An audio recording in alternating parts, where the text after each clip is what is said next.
de ella. O eso es al menos lo que entonces pensé y lo que desde entonces he pensado a menudo, que volví a enamorarme de Claudia en cuanto volví a verla y que por lo tanto fue inevitable todo lo que como consecuencia de ese encuentro ha ocurrido después, en este año y medio en el que ha cambiado por completo y acaso para siempre mi vida, y en el que a veces tengo la impresión de que han ocurrido más cosas que en los 36 que los precedieron. Así comienza El vientre de la ballena, novela del español Javier Cercas, que narra la historia de Tomás, un profesor universitario de literatura en una inestable circunstancia que inevitablemente... una inestable exposición laboral, algo parecido a la figura de un asociado que engaña a su esposa Luisa con Claudia, un antiguo amor de su adolescencia con el que, como se explicita en el comienzo, acaba de cruzarse casualmente. Este hecho genera un giro inesperado en su vida que deriva en numerosos sucesos tragicómicos que afectan su vida personal y su trabajo, construyéndose una suerte de pesadilla de la que Tomás va extrayendo diversas reflexiones y pocos aprendizajes. A caballo entre la novela de campus y la de aprendizaje, Cercas recorre el intenso viaje de su protagonista del impulso y la celeridad a la pausa y la reflexión. Quien se mueve rápido vive en una continua angustia, en la necesidad permanente de experiencias extraordinarias sin disfrutar de la tranquilidad, el sosiego y la calma propias de una vida estable y sin grandes aspiraciones. La novela presenta como ficción que no es como el relato real que ahora se cuenta. Creemos estar ante un relato real y que ese relato es una autobiografía. Y lo creemos porque el narrador es profesor, como lo era Javier Cercas, un profesor universitario con un futuro algo incierto. Y desde allí, la trama parece extenderse a partir del título con entonación de pregunta. ¿Quién no ha pasado la vida por épocas de confusión y desconcierto semejantes a la que debió de vivir el pobre Jonás en el vientre de la ballena? Arrastrado por los acontecimientos que se atropellan, Tomás, el reflexivo profesor, como quien busca sin saberlo su propia perdición, persigue desesperado un amor apenas intuido que se le revela como algo misterioso y que no puede interpretar sino como fatal, y a la vez arrastra al lector a vivir junto a él aventuras muchas veces risibles que mientras tanto sirven al escritor para expresar ideas del duro aprendizaje que supone tratar de desentrañar las inextricables relaciones humanas y los espejismos de la felicidad.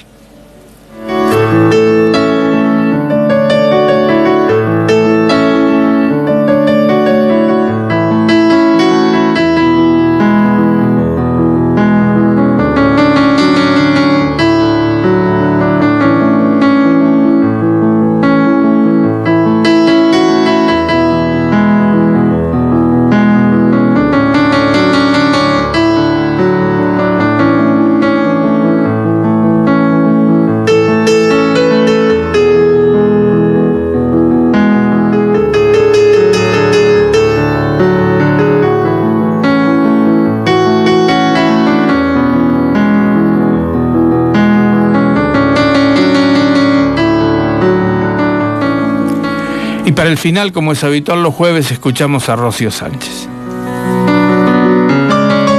Lo bueno de las tragedias, de las literarias quiero decir, es que sabemos de antemano que sufriremos. Hay acontecimientos que nos mantienen expectantes, que sabemos serán dolorosos, irreversibles y destinados a suceder. Tragedia y destino parecen ser dos palabras hermanadas en la literatura. Desde los orígenes griegos hasta la actualidad, los textos que convocan una tragedia lo hacen anunciándola como parte de una suerte o fortuna de la que no se puede escapar. La escritora irlandesa Maggie O'Farrell ha publicado en los últimos años una serie de textos que la han llevado al reconocimiento mundial. Entre ellos figura Hamnet, una tragedia impecable publicada en nuestro país bajo el sello Libros del Asteroide, y que la crítica no teme en presentar como extraordinaria, fabulosa, maravillosa, inteligente y gloriosa. La historia que se cuenta en el texto cabe realmente en todos esos adjetivos. Es conmovedora, pero también impacta por la carga histórica de la referencia a la que alude su nombre. Hamlet, de William Shakespeare. Hamnet y Hamlet nos aclara la autora antes de comenzar la historia, son dos nombres que, según los anaqueles de aquellos tiempos y aquellos lugares, eran dos formas de un mismo nombre. De tal modo podemos jugar como lectores a intercambiar perfectamente la historia del personaje de ficción con la de la persona real. Hamnet es el nombre del hijo de William Shakespeare, que murió a los 11 años de edad, y este es un libro sobre su muerte y sobre cómo este hecho repercutió en la vida de sus seres queridos. Sin embargo, este libro es mucho más que eso. La historia de esta novela no se centra en el personaje del escritor, de quien nunca se menciona su apellido, sino que pone el acento en el personaje de Agnes, Anne Hathaway, la esposa del dramaturgo y madre de sus hijos. El hecho de que en todo el texto no haya siquiera una mención al apellido convocado es un acierto enorme, ya que permite desplegar la ficción en lugar de concentrarla. Todo el tiempo estamos sabiendo de quién se trata, pero al no estar nombrado, la carga simbólica se borra y la mirada deja de estar direccionada. Como señalábamos, la narración hace eje en Agnes, un personaje muy particular, considerada por los habitantes del pueblo como una criatura del bosque, una bruja que conoce el poder de las hierbas y la naturaleza, y que como toda mujer de la época no maneja las letras ni el culto. Esta hermosa mujer enamora al profesor de latín de sus hermanastros, que queda prendado de su gracia y valentía al verla entrenando a un ave de presa. Enloquecido por cierta capacidad visionaria de la joven, el muchacho no duda en casarse con ella. La novela está estructurada en dos partes. La primera de ellas dividida a su vez en dos planos narrativos, centrados respectivamente en el presente en que Hamnet está atravesando su enfermedad y muere, y en el pasado, que cuenta el romance del padre y la madre, complicados por los problemas familiares que los rodean. En la segunda parte, Hamnet ya ha muerto y la novela no tiene capítulos, sino que se construye a partir de fragmentos, algunos más breves que otros, como si intentara reflejar la rotura y el dolor inmenso que ha provocado la ausencia del niño y la distancia que esto genera entre sus padres. La tragedia, decíamos, está anunciada desde el comienzo del texto. La muerte no tardará en venir, ni nos sorprenderá. Pese a ello, Hamnet es una novela tan bien escrita que la muerte, contada en pasajes tan dolorosos, puede volverse algo brillante. La magia de la literatura reside allí, en el gozo inmenso que atravesamos cuando leemos, capaz de conectar lo más oscuro con lo más humano que tenemos, nuestra vida.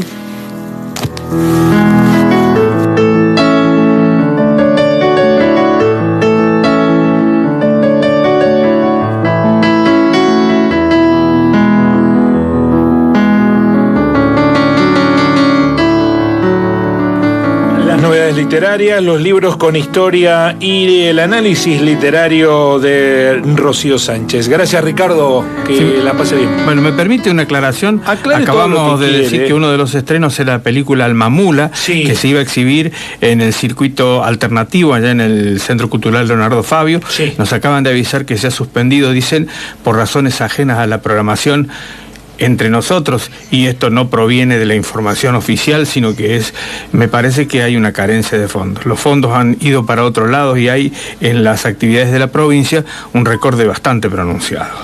Se está notando, digamos. Bueno, esto no es oficial, pero eso es lo que circula por debajo. Gracias, Ricardo.